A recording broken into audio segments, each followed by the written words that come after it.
100 கொலை செய்த மனிதனை பற்றி உங்களுக்கு தெரியும். 99 கொலை செய்த அந்த மனிதன் ஒரு துறவியிடத்தில் சென்று கேட்டான். துறவி சொன்னார், நீ இவ்வளவு கொலை செய்திருக்கிற, அல்லாஹ் உன்னை மன்னிப்பாடா. கோவத்தில் அவரையும் கொலை செய்து 100 ஆக்குகிறான். 100 கொலை செய்ததற்கு பிறகு மீண்டும் மனம் தேடுகிறது ரப்பை நோக்கி செல்ல வேண்டும் என்று. ஒரு அறிஞரை பார்க்கிறார். அறிஞர் சொன்னார், ஒரு ஊருக்கு செல், நல்லவர்கள் வாழக்கூடிய ஊர் அது. அந்த ஊரை நீ சென்றடைந்து அவர்களோடு வாழ், அல்லாஹ் உன்னை மன்னிப்பான். அவன் செல்லுகிறான். செல்லக்கூடிய வழியில் மரணம் வருகிறது. நல்லவர்களுடைய உயிரை கைப்பற்றக்கூடிய மலக்குகள் வருகிறார்கள், பாவிகளுடைய உயிரை கைப்பற்றக்கூடிய மலக்குகள் வருகிறார்கள். இருவரும் போட்டி நடக்கிறது, இந்த உயிர் யாருக்குரியது என்று. அல்லாஹ் தீர்ப்புக்காக இன்னொரு மலக்கை அனுப்புகிறான். அவர் சொன்னார், நல்லவர்களுடைய ஊருக்கு அருகாமையில் அவர் மரணித்திருந்தால் நல்லவர்களுடைய உயிரை கைப்பற்றக்கூடிய மலக்குகள் எடுத்துச் செல்லுங்கள்.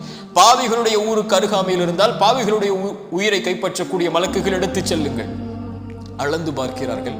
நல்லவர்களுடைய ஊருக்கு அருகாமையில் தான் மரணித்திருக்கிறார். நல்லவர்களுடைய உயிரை கைப்பற்றக்கூடிய மலக்குகள் எடுத்து செல்கிறார்கள். கதை அல்ல, ரசூலுல்லாஹ்வுடைய ஹதீஸ். ஆனால் நடந்தது என்ன தெரியுமா? அவர் பாவிகளுடைய ஊருக்கு அருகாமையில் தான் மரணித்திருந்தார். மாற்றியது யார் தெரியுமா? யார் மாற்ற முடியும்? தௌபாக்களை விரும்பி அங்கீகரிக்கக்கூடியவன் மனம் திருந்தி வந்த அந்த அடியானுக்காக அல்லாஹ் பூமியின் அமைப்பை மாற்றினான். பூமிக்கு அல்லாஹ் கட்டளையிட்டான், நல்லவர்களுடைய ஊருக்கு அருகாமையில் நீ சென்று விடு, பாவிகளுடைய ஊருக்கு நீ தொலைவில் சென்று விடுகின்ற.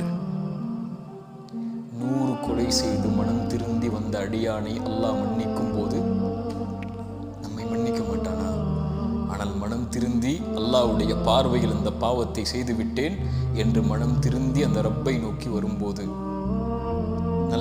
நல்ல செயலை அதற்கு பிறகு தொடர்ச்சியாக செய்ய ஆரம்பிக்கும் போது, அல்லாஹ்விடத்திலே மனம் திருந்தி பாவ மன்னிப்பை கேட்டு மீண்டு வரும்போது, அல்லாஹ் எல்லையற்ற மகிழ்ச்சியோடு அல்லாஹ் நம்மை அரவணைத்துக் கொள்கிறான், அங்கீகரித்துக் கொள்கிறான். இன்னல்லாஹ யுஹிப்புத் தௌவாபீன். இந்த தௌபாவின் மூலமாக அல்லாஹ்வை நோக்கி மீள்பவர்களை அல்லாஹ் நேசிக்கிறான்.